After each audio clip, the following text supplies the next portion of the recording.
Денеска присуствувавме на церемонијата и инаугурацијата на пуштење на употреба на ТАНАП и поврзувањето со Trans-Adriatic Pipeline, значи ТАП. Овој проект е во должина од 1850 км, поминува низ целата територија на Турција, се поврзува со во Грузија и со ТАП во границата со Грчка, Република Грција. Од исклучителна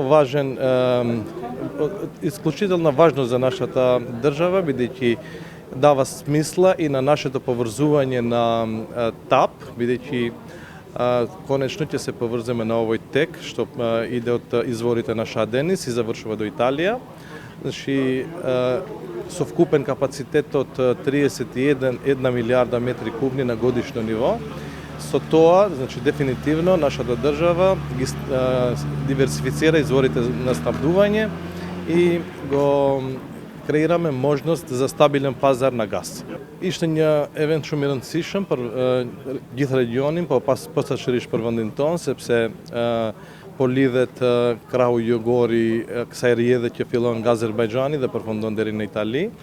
Ky gasjellës TANAP është me një gjatësi për rreth 1850 kilometrash, fillon nga kufiri i Gjeorgjisë dhe përfundon deri në detin Adriatik. Por pjesa e TANAP sot është inauguruar që lidhet me TAP, me Trans-Adriatic Pipeline, me një kapacitet vjetor për rreth 31 miliard metër kub, dhe kjo i bën shumë të rëndësishme për vendin tonë dhe për gjithë rajonin, sepse ne gjithsesi po diversifikojmë burimet tona të furnizimit, stabilizohet tregu i furnizimit me gaz dhe gjithsesi do kemi qasje deri tek një gaz shumë më i lirë, por kur të kemi parasysh edhe aspektin geopolitik të kësaj rrjedhe dhe të këtij gasjellsi, e bën shumë të rëndësishëm edhe për vendin tonë, por edhe për gjithë rajonin.